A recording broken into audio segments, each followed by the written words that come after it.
Thank you. My name is Alexandra Lee, and I'm the Executive Director of the Sasaki Foundation. And I want to thank all of you who've joined us this evening. We're really looking forward to a terrific conversation about the river. And this is, of course, in honor of Earth Day, and wishing you all a happy Earth Day. Hope you got outside today, even though it was snowing. We have a great panel, and they'll be introducing themselves. And I would like to acknowledge Marianne Ocampo, who is here as the board chair for the Sasaki Foundation. Anna Sherling is also with the Sasaki Foundation. And most recently, Alicia DeLuga. She's joining us this evening, but she's doing other things now. So I'm going to turn it over to Travis Mazeral as our moderator. And thank you all again for joining us. We're looking forward to a terrific conversation. Hi, everyone. Again, thank you for joining. My name is Travis Mazeral. I'm a landscape architect at Sasaki, and probably like most others who have joined today, I've lived, worked, and played along the Charles River for many years.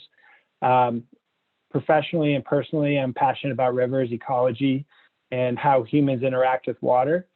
Our three guests, Laura, Jen, and Nick, all play important roles in fostering stewardship and educating others about the importance of Charles River to our city. And they all bring a very different background, a different approach. And with that, they act as ambassadors, stewards, educators, practitioners, all in their own right. So shortly we'll hear, each of their sort of perspectives and things they've been working on in terms of innovations, research. But before we get into that, I'll just turn it over to the panelists, and each of them will go through just a brief background on themselves and their organization. So first, I'll turn it over to Laura Jasinski. Hi, everybody. I'm Laura Jasinski. I'm the Executive Director of the Charles River Conservancy. Really excited to share a little bit about our floating wetland project. My background, I've been working in it for over 10 years, probably almost 15, in urban park management, many of them waterfront, and have been with the CRC now for 3 years. Thank you, Laura. Next, Jen Lawrence. Hi, folks. My name is Jen Lawrence. I am a sustainability planner at the City of Cambridge. I've been here for about 10 years, and for about 15 years, my career has really focused on how we engage community in our environmental sustainability in our communities. And I do a lot of work with young people, which is how I have met Simon, who's here today. And I'll just do a quick introduction to Simon. He is a past high school intern of ours, who has since graduated from CRLS and now is one of the supervisors of our youth programming at the City of Cambridge. Great, thank you, Jen. And last but not least, Nick Nelson. Hi all, my name is Nick Nelson. I'm a fluvial geomorphologist and regional director for Interfluve.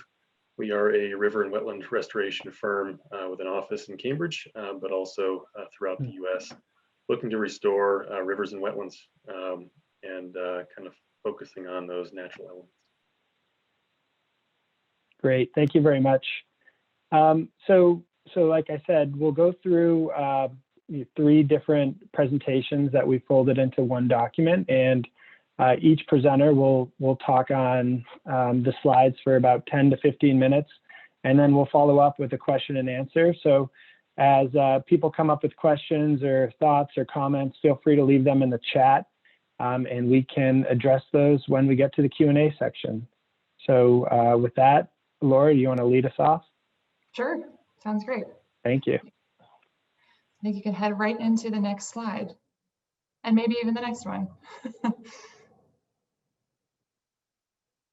Perfect. I'll just start by touching a little bit on the Charles River Conservancy. We are a nonprofit that has been around since 2000. 2020 was quite the 20th anniversary celebration. We're based in Cambridge, but we focus on the Charles River parks and river recreation from Watertown to Boston. So the last 10-mile stretch of this 80+ mile river. And all of that work that we do is in partnership with DCR among the cities of Boston, Cambridge, and Watertown, and many others, as you'll hear about tonight. You might know us from having built the skate park that's in North Point Park. It's a project that we led the design and construction on, which finished in 2015 and is now, I believe, DCR refers to it as the busiest park per square foot in the Commonwealth, which is exciting. Our work also includes a lot of advocacy. We've been really focused most recently on the I-90 interchange project, which will realign the off-ramps and highway as that route comes into the city right along the river. And so we'll have, quite a bit of consequence for that riverfront and how people access the river and the parks. We also have a very robust volunteer program. And in a typical year, which this year has been anything but typical, we bring 2,000 volunteers to the parks every year to do really important and critical maintenance to support DCR's work, everything from removing invasive species, doing improvement projects like helping to renovate the amphitheater at Herder Park in Alston. And today is a good day to mention that we do a lot of trash cleanups. This Earth Day is always our biggest trash cleanup of the year. We typically bring hundreds of volunteers to the parks on the Saturday following Earth Day. This year we've spread it out throughout the entire week. And we're still having hundreds of folks in small groups throughout the parks and throughout the week help us pick up a lot of trash along the river. And then another kind of large goal of ours, which is very related to what I'll talk about the floating wetland, is to return swimming to the river. We really wanted to see this recreation come back to the Charles. Folks used to swim in the river up until the 50s and 60s. Until we realized how polluted it was. And we've done a lot to clean up the river, but we're still not, it's not permitted to swim, though the water is much cleaner than it has been. And currently the biggest barrier to this goal and to fully using the river is the algal blooms that we see in the Charles every summer. You might see a scum or a green tinge to the river occasionally, and this is algae, which can be harmful to humans, so we want to keep folks away from that as a precaution. And so, towards this goal, we started thinking about how do we deal with the algae in the river. If we really want to think about swimming, we need to come up with solutions. Certainly, there are lots of policy solutions and things, very much related to climate change, but there's also what we call end of pipe solutions. And so, we started working with a department and student, Max Rome, from Northeastern University, on a project of the floating wetland. And you can go to the next slide now. And we really got our start by working in the Sasaki incubator. So we had this idea that a floating wetland, a human-made island, could help add ecology to the river, help bolster really the food chain, and specifically zooplankton that are the predators to algae. So, if we give them habitat, they can do their job and kind of gobble up the algae. And I always envision Pac-Man when I'm talking about this. It's a little bit different. But this idea really started to come to life when we received an award from the Sasaki Foundation. It was the first year that this was happening. And so we had the chance to not only get some seed funding, but also to work with a lot of the great designers at Sasaki who have installed floating wetlands across the country and across the world. So here you can see a charrette in progress where we were looking at, I think, both locations and size and shape of wetland product that we were looking at, and different plants that we were going to be planting the wetland with.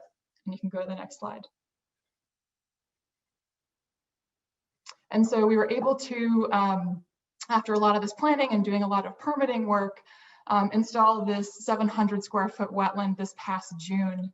It was supposed to be installed in March, but like so many things, we were delayed, but we're able to gather a small group of folks to help us put together the 24 modular sections of this wetland, plant it with over 3,000 individual plants, small plugs, which included about 19 different species of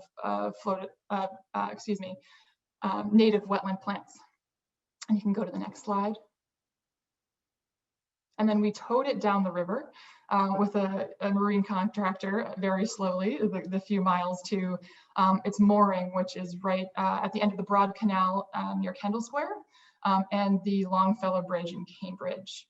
I really regret not taking the opportunity to ride the wetland when it was being towed down the river. That will maybe top regret of my career to date, but it was a really fun scene to see it being pulled under the bridges until it was attached here. And you can go to the next slide. And so over last summer and what we're about to start this summer is a research program, again, led by our partner at Northeastern. You can see here some of the sampling in progress, where several days a week, the research team goes out to the wetland and takes a sample of water to filter down and brings it back to a microscope. This year it will be in a lab. Last year it was actually in the researcher's backyard. And they look at the zooplankton under a microscope, and you can see in that middle top slide that they're looking for quantity, they're looking for the types of species, and they're looking for the mean body size. And what they're looking to see is are there more of these zooplankton, again, the predator to algae, around the wetland than there are at a control location. So we got a really great baseline of data this past year. And so we're moving into our second year of sampling and of this research. But also we've really started to also see this wetland as a real opportunity for public engagement and public education. You can see some kayaks up in the top left corner. We've led a few kayak tours last year. And really what we want to do is not just have this be about the technical research of water quality and improving water quality, which is so important, but also really an opportunity to have people see the wetland, ask why it's there, and have it really be an opportunity to learn. Because you can still appreciate the food chain concepts and that adding ecology back to the river is important, even if you're not an environmental engineer. So we've been able to work with several partners, and I'll turn it over to one in just one second, to help us create some really interesting education tools for students in Cambridge to make these connections between the river and to have them know that it's the Charles isn't that dirty water anymore. It still has challenges. It still needs our love and care, but it's really vastly improved. And so I'll turn it over, I believe, to Jen, who will talk a little bit about one of these partnerships that we've been really grateful to make in the last year and have this wetland come to life in a new way. Thanks, Laura. That's really exciting stuff. Jen, All right. Thank you. So for those of you who have jumped on a little after we did our introductions, I'm Jen Lawrence, and I'm a sustainability planner at the City of Cambridge. And we're so lucky that we had the Charles River Conservancy and Laura and her team as experts on the project I'm about to talk to you about, because we wouldn't have been able to make this video game if we hadn't made that connection. So it's really great. So I'm going to talk to you a little bit about one of our projects that we engage with young people around, and that's the EF Global Challenge. So you can go to the next slide. I think maybe one more.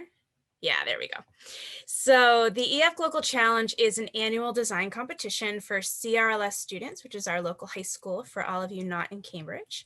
The challenge spans 3 to 4 months every fall semester, and we place students in teams of 3 to 5.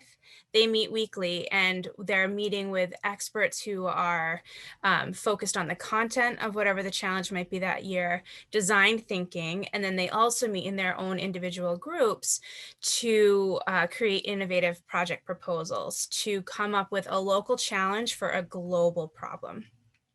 Students learn a model of design thinking that places emphasis on identifying and understanding their own as well as their community biases. And then they also follow the more traditional design thinking steps of identify, empathize, define, ideate, prototype, and evolve. And then they take their proposals to a user-centered and empathetic final outcome. So this is a partnership with EF, as you can probably tell from the title. It is EF Education First, the City of Cambridge, and the Cambridge Public School District. And the way that the project came about is that in 2000, I think it was probably 2010 at this point, EF was making their North American headquarters into their Cambridge offices. And they said, well, we really want to have more of an impact in the local community where we are. And so they started partnering on these design challenges. They were loosely based around I guess just environmental challenges that they saw within the different places around the world that they travel to, and we became involved because I can't keep my hands out of something as cool as this. So when we became involved, we decided that it was going to be an environmentally focused challenge every year, and that students who win the challenge would get internships and some seed funding to then take that challenge and actually make it real, so that they could see it in their towns. And since 2015, when we became involved, we have brought 55 students to different places around the world to learn about the base of whatever the challenge was that year. And over 1,000 students have been engaged. So it's been really fun. And our challenges generally focus on climate change, but they have a very specific focus every year. In years past, we focused on food waste, food security, sustainable transportation, communicating climate change, and energy efficiency. And the last challenge, which is this one here, looked at the question of how might we affect the global water crisis here in Cambridge? And it was so awesome to see what people came up with. Students came up with things I never would have thought of. And we were able to partner with, based on what the students were starting to think about, the Charles River Conservancy, the Charles River and the Mystic River Watershed Associations, MIT Lemelson, MIT Sea Grant, and a whole host of other organizations. So to win the competition, students have to go through a really rigorous pitch cycle, and they have to go to the Cambridge Innovation Center and pitch to entrepreneurs there. They then take feedback and they come back and pitch in front of a panel of experts who then choose 4 of 5 winning teams. And then the other winning team, nobody knows that they won. Then the last winning team has to, well, all the teams pitch in front of sort of like a science fair of folks within a, just like a community meeting, basically. And the public at that meeting chooses the final winner. And so Simon is here today to talk to you about the team that won the last time we were able to host a local challenge right before the pandemic. And I'll turn it over to Simon and we can go to the next slide. Yeah, perfect. Thank you so much, Jen. So this is the project from our team. It's called, the team they had was the Faucet Failures. So I'm the supervisor for this team.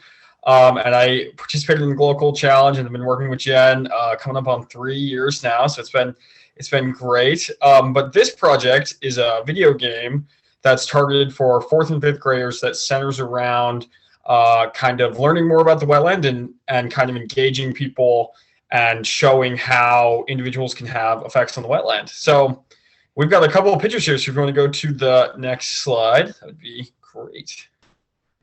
Yeah, so there's a couple of components to this game. So the team did some research with the Charles River Conservatory and on their own, and we had kind of worked together and we were trying to figure out a way to engage a younger audience in the wetland and in the Charles River. So this is kind of what they came up with. So you start the game in this bottom corner with a map of Cambridge, and then there's 2 what we call mini games, and in those games you answer some questions, you get some general information about water conservation in the wetland, and then you can earn points. And if you look up here, this is the store. So this is in its beginning stages, but we can see these are flowers that are actually in the floating wetland that we got from the Charles River. So our team, we went out one day, we took some pictures, got some lot of great information.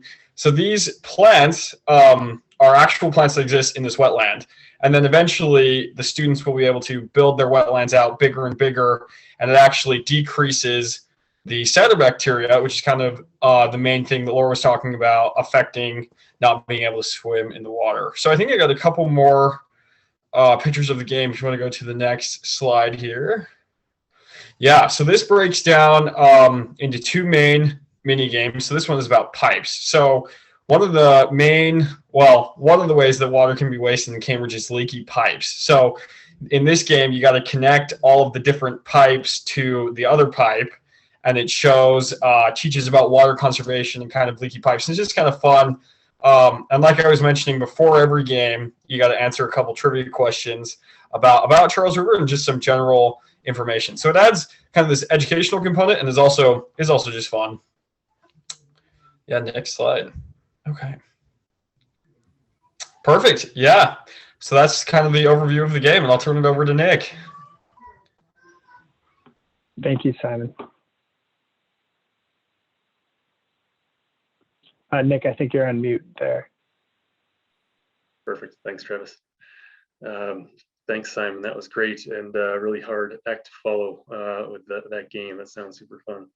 For those who joined a bit after the introductions, my name is Nick Nelson. I'm a fluvial geomorphologist with Interfluve, and you can go to the next slide there. And we are a river and wetland restoration firm and have done a lot of work around Massachusetts and around the country to restore ecological function and geomorphic function to rivers and wetlands. And you can go to the next slide. And one more. Perfect. And to follow up on the previous presentations, this one will be a little bit more sciencey, but not too much. And I kind of wanted to just touch on some of the interconnectedness of many of the facets of thinking about rivers, and trying to get across a couple of points. One of them being that rivers are so complex, and rivers and wetlands have a lot of components to them that we need to be thinking about. And while as a geomorphologist, I might be focused on sort of the geology and the interactions of water and landscape, there's so much more to know about and understand to fully understand how to restore ecological function, how to restore geomorphic function, and how to restore a vibrant river to our landscape. And so we can look at this diagram here, which I took from a colleague of mine, my mentor, Marty Melcher. And you could probably, anybody here could add a few more circles to this diagram, but it's kind of showing a whole host of the different components. And we can't hope to be an expert on each one of these, but we really do need to understand many of these different components to really holistically think about restoring a watershed and restoring a river. And so we can come at it from geomorphology, but we need to understand the botany. We need to understand the plants that are growing. We need to understand the stream ecology and what folks were talking about earlier with the water quality and stormwater components as well. A lot of engineering that goes into it. We need to understand sediment transport. There's a lot of sediment that moves through rivers and is important for wetland development as well. But we also need to think about recreation. And from the science side, that's usually not in the front of my mind, but as we think about these more urban rivers, it's a really critical component. So, who is going to be recreating on or adjacent to these rivers, and how do we facilitate that? And also, thinking about the indigenous and cultural resources. And I do want to recognize that the Charles River is an extremely important river currently and in the past for indigenous communities. We're within the Massachusetts and Pawtucket and Wampanoag tribal lands currently and in the past. And those community members are within our communities now. And so this is an extremely important river system for them and for all of us to be thinking about.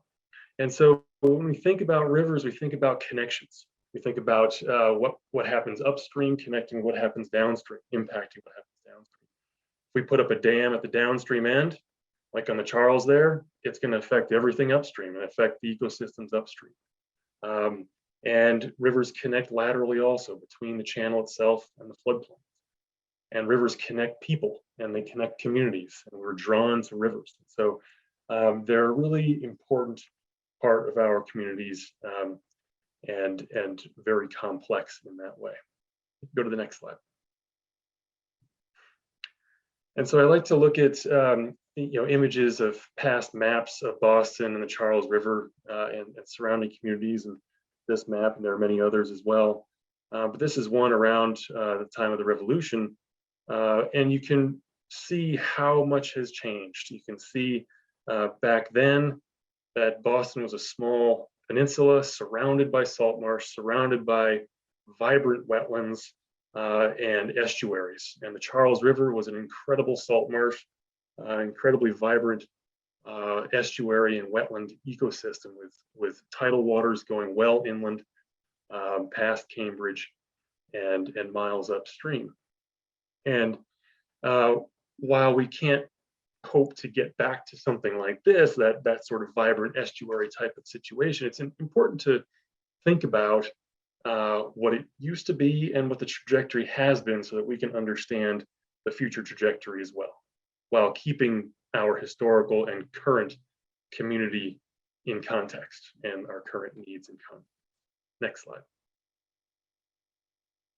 And so we see Boston, Cambridge, and the Charles River today, and we can see just visually from this air photo here, the impacts. So those salt marshes and wetlands having been filled.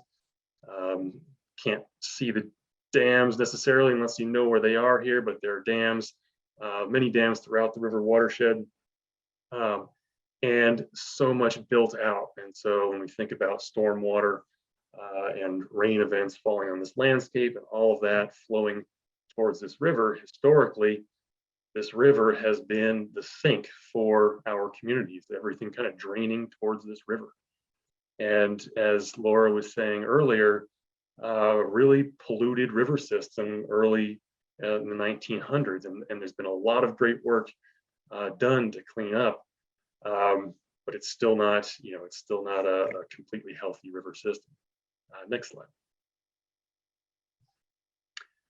And so just to kind of give us the more statewide context, this isn't unusual. There are dams throughout the state, and you can project this across the country and see the millions of dams that are across the country impacting our river systems. Next slide. And this diagram here is a good way to think about some of the impacts of dams on rivers, but you could also switch out the dam for stormwater impacts and many other impacts here also. When we have a relatively healthy river system, which is the image on the top there, you have free-flowing water and sediment. You have free-flowing nutrients that are moving downstream. During flood stage, all of that goes onto the wetlands and builds up healthy soils and replenishes your floodplains. Fish are able to move back and forth. You have natural temperature regimes, so the cold water fisheries can sustain themselves. Herring, which are so important, can sustain themselves. When we put up a barrier on these river systems, it traps water, slows down the water, and traps sediment and nutrients and vegetation and debris. And that trapped sediment, that slowed water, heats up. So it increases the water temperature, decreases the dissolved oxygen, and that decreases that water quality. So in summary, put up a barrier like that, and it's going to decrease the water quality in your river system, kind of creating a ponded warm water system as opposed to your cooler water, more healthy, vibrant ecosystem. And so you could switch this out, as I said, to stormwater impacts. As we have lots of water flowing off of the landscape, that has a huge impact on the river. Lots of sand and sediment moving off the landscape from roads and debris from roads, having a big impact on these rivers as well. Next slide. And we're also contending with climate change, as you all know. And when we look at New England, we can see serious changes in the hydrology, in the amount of rain that is coming down. So generally, in many places since the 1970s or so, we can see a higher frequency of larger magnitude storms. And you might have experienced these. You can see them on some of the stream gauges, like the one on the left side of this image, where we have more frequently these large volume storm events, which play out in our rivers as well. So we have larger floods more frequently because of these larger rain events. But we're also dealing with sea level rise. So on the Charles River, especially in the lower basin there, we're dealing with higher magnitude floods coming downstream and rising sea levels coming from the coast. And so we're really at a challenged position there in Boston. So there's a lot going on here to be thinking about. Next slide. And so, with all of this, we might think, is there a reason for hope with all these challenges that are on this incredibly urban watershed? And on Earth Day, of course, there's lots to be hopeful for here. I have more hopeful days than others, but with all the members on this panel and people who have joined this conversation here, it's clear that there are people invested in this watershed, and you can see that in places that have been given some space to recover. This river has recovered remarkably well, and there's aquatic habitat. There's space for the river to move a little bit, and there's a lot of work that's been done over the decades, with the advocacy and the cleanup and the stormwater work from the Charles River Watershed Association, all of those on the panel here with the Conservancy as well. Just a lot being invested in this system. So yes, there's reason for hope. There's reason to get to that point where we can have a swimmable river, as Laura was talking about, and with more and more attention being paid to this river from City of Boston, City of Cambridge, from all the neighborhoods around, I get excited. And so think about that really complex relationship of all the different entities involved with understanding rivers. And we can pull all of that together with the minds together here and make that happen. Thanks, Travis. Great. Thank you, Laura, Jen, and Nick. That was really, really wonderful.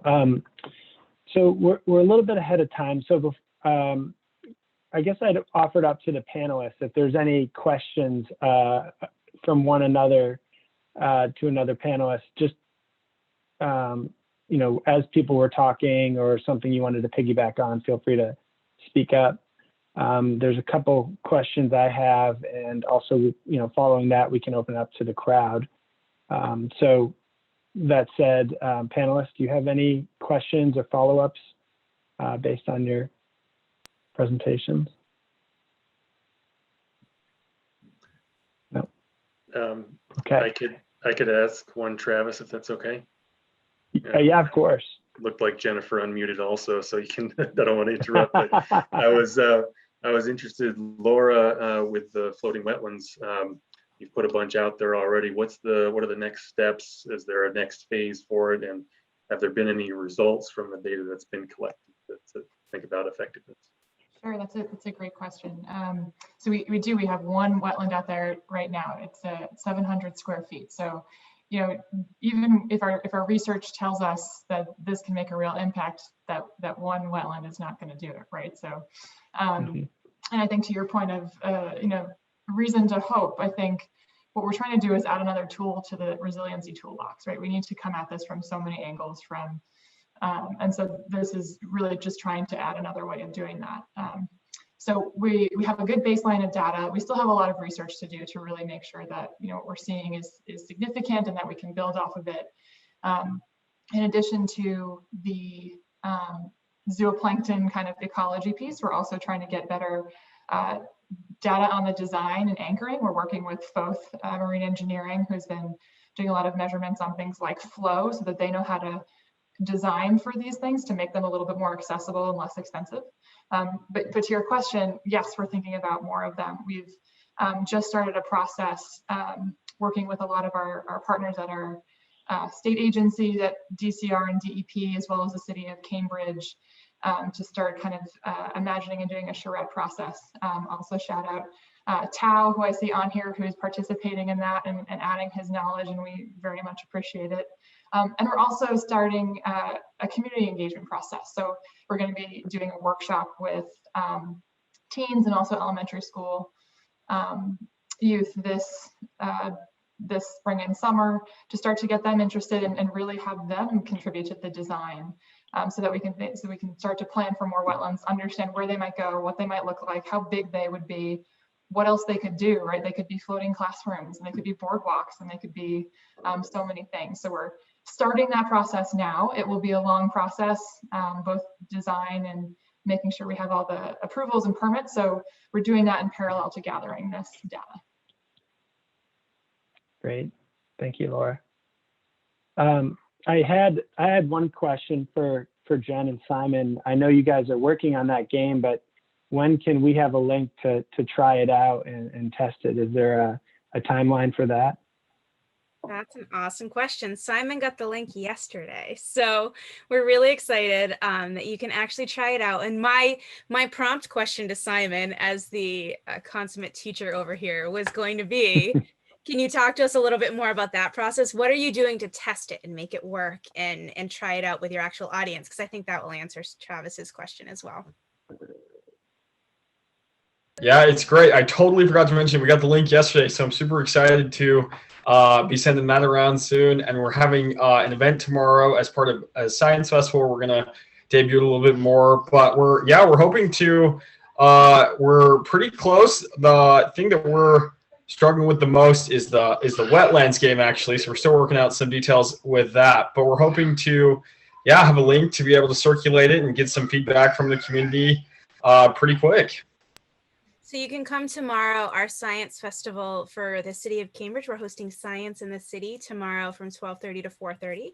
You can come over and join us. And the game, I'm just looking at our website now, the faucet failures are presenting at 3:20 tomorrow.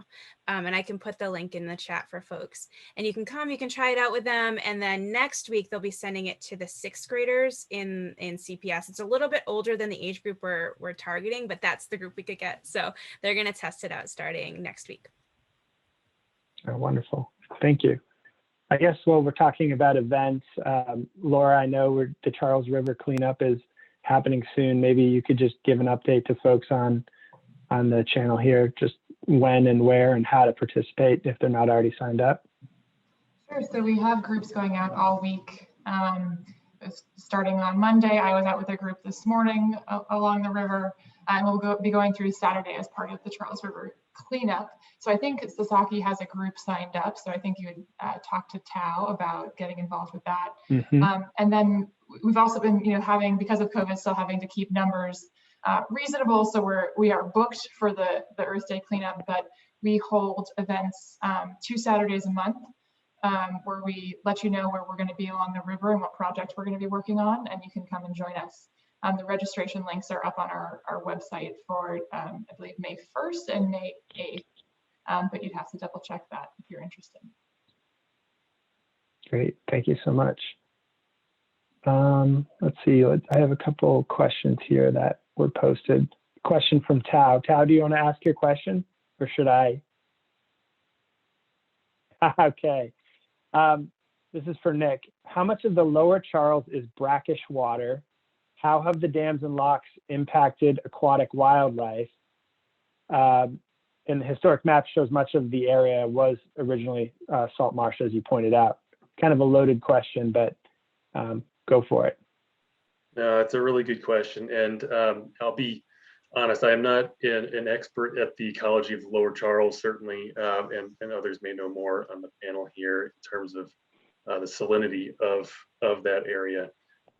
But when we think about a healthy and vibrant salt marsh, we think about a whole host of different organisms, aside from the fish moving through, but they're crabs, shellfish throughout there, and the different salt marsh vegetation that would be along there. So yes, that whole lower basin and well inland would have been salt marsh through there. And you hear about, you're reading the histories of Cambridge with sailboats coming up the Charles and anchoring, and the smaller boats having to navigate through the salt marsh to walk up the paths to Harvard and to Cambridge.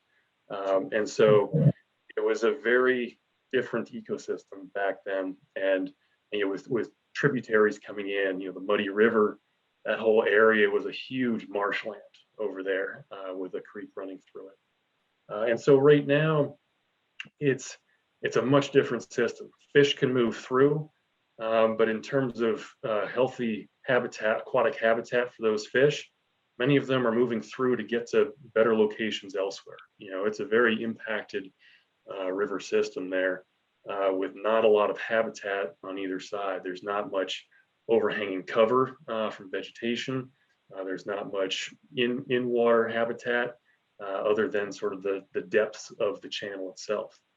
And so there's in that lower section, it's a pretty challenged area, but it does allow fish to move through certainly, and to get to upstream areas. Great. Thank you, Nick. I had sort of a general question, and this is partial.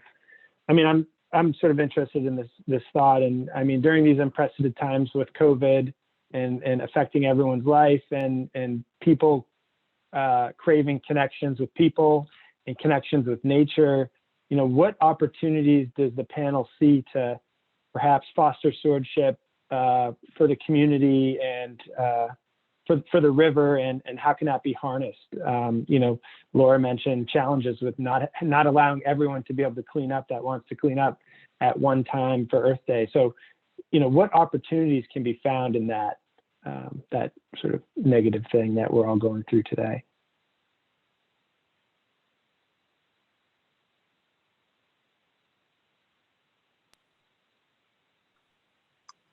I can speak a little bit. I think Nick touched on it in his comments about that rivers create natural connections. And so I think what we're trying to do as an organization is be the bridge, right? Help people connect to it, and understanding that how people connect to their public spaces, to their waterways is also complex.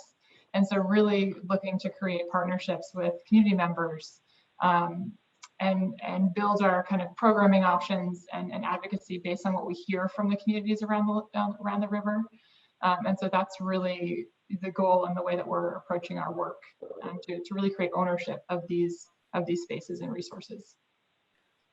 I think what to build off of that, what COVID has also provided an opportunity for is our virtual field trips, which has allowed community members to access sites that they otherwise wouldn't be able to. And the Charles here is very accessible for many, but we've worked with the Boston chapter of the National Society of Black Engineers, and as well as the Cambridge City Schools and some of the classrooms that my kids are in, to give them a virtual field trip of some of our restoration sites on Cape Cod or in Southeastern Mass or elsewhere.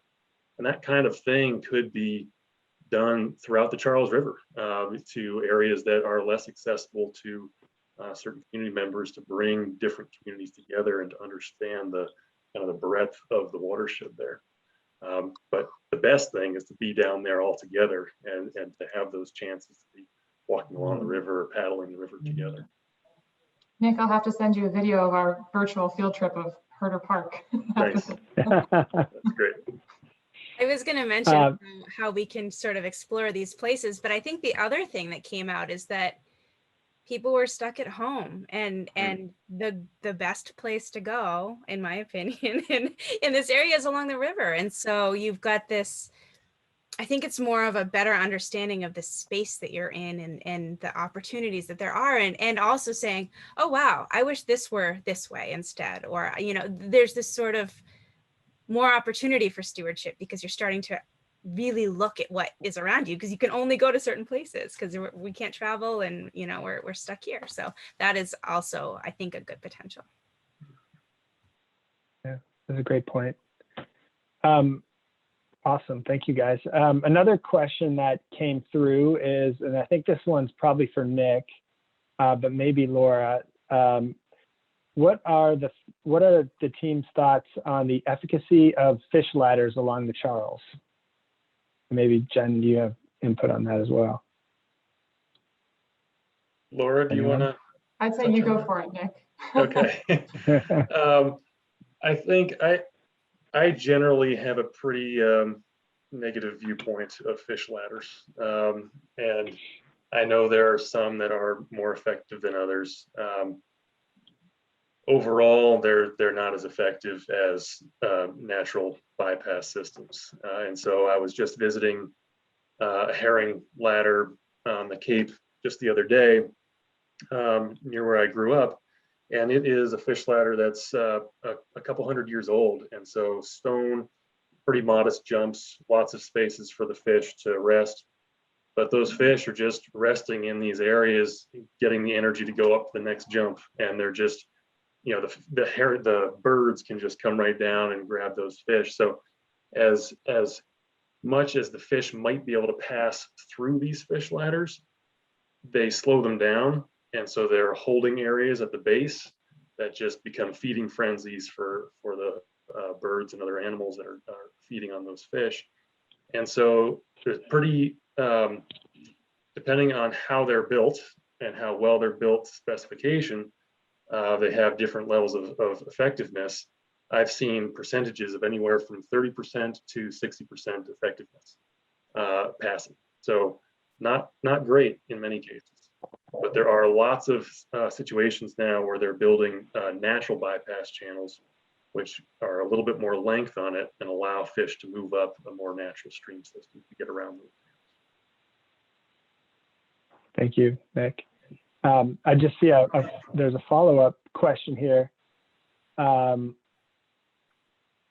Is the Watertown Dam going to be removed with those fish ladders? I know that was a project that we were looking to team with you guys on that seems to have gone away for whatever reasons. But have you heard, or anyone else from the team heard anything about that being pursued along the river, particularly at Sasaki's location?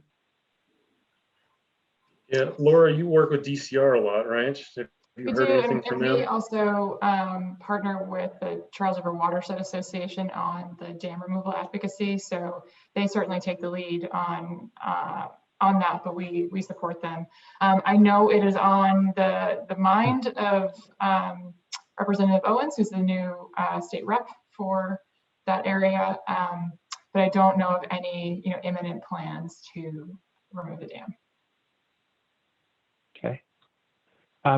Laura, here's another one that came in for you regarding the floating wetlands. So asking if there's any thoughts about including fences to reduce the impact of grazing from waterfowl or other impacts you've encountered in the first year that might impact the future success of plants and infrastructure.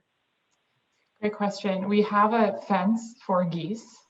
There was a hole in the fence, and now we have a goose.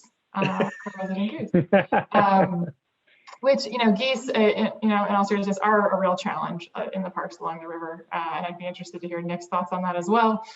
We are working to figure out the best way to deal with it, likely trying to move the mother and goslings along once they have moved and secured the fence. But it's certainly an issue because we don't want them to destroy the wetland itself by pulling up the coconut fiber to create the nest or eating the plants.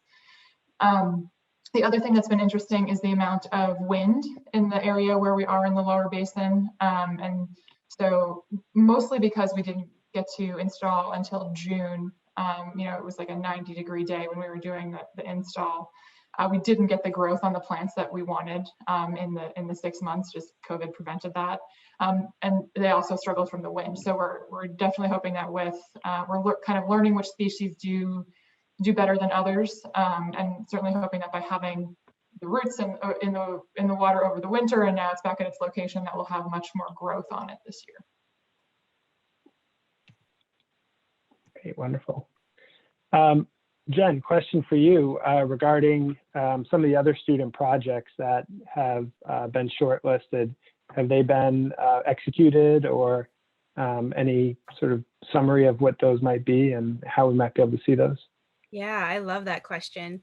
Simon won twice, actually, when he was in high school. And one of his projects is still going. One was to create a youth blue bikes pass for Cambridge students. And so we have a discounted pass for any high school student in Cambridge. So if you've got any, send them my way, jlawrence@cambridgema.gov. So it's a $25 a year pass, and he did an amazing job getting out there. And they came up with that idea by talking to hundreds of CRLS students to find out what would get them to bike more. There's a couple of really cool ones right now that you can actually see on our website, which I put in the link in the chat, sorry. There's one team that looked at how the impact of fast fashion is on water waste.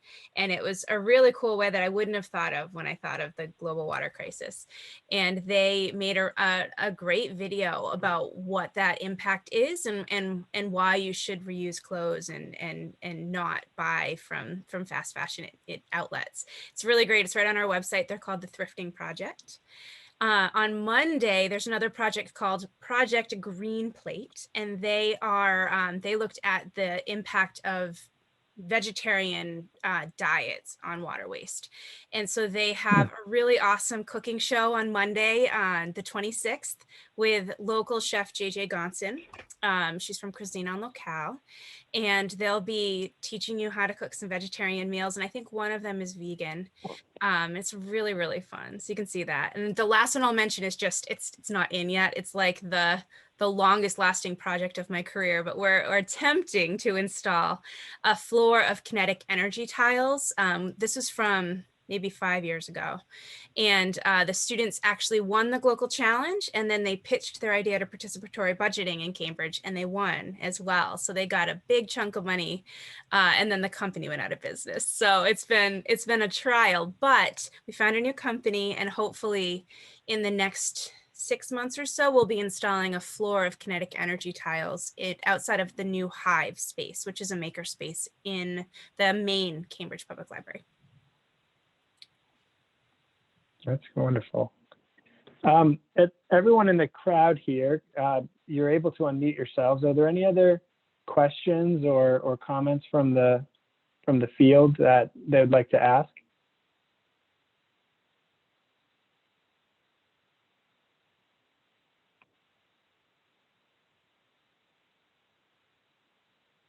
Travis, did you see Nick made a comment about for Laura about the geese and the colorful flags? Did you see that one?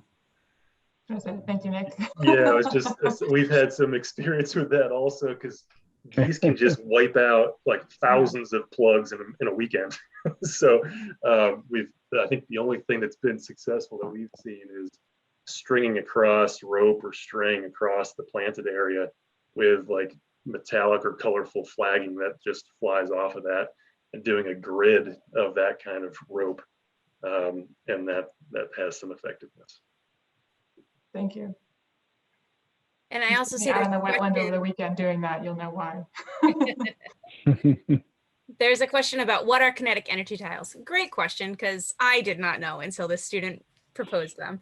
They are tiles that produce, when you step on them, with that kinetic energy of the movement up and down, they create energy. It's not a ton of energy. You'd have to have a really big floor of them to actually produce a lot of energy, which they have before. The finish line, or a big chunk of the finish line of the London Marathon for the past 10 years or so, has been these tiles. So that was enough to, I don't remember exactly what it was, but they were able to power something at the finish line, like the music or something like that. So at the main library, they will be enough energy to power a screen, a monitor that will then show a game that students inside of the makerspace will be creating. So it's not a lot, but it's a little bit. Thank you. I guess it doesn't look like there's anyone else in the crowd with a question. So I guess what I'd like to do is just ask one final question 3 times for each of you. And just what gives you optimism looking into the future for this river and its health and how it can be a part of community and function in a meaningful way?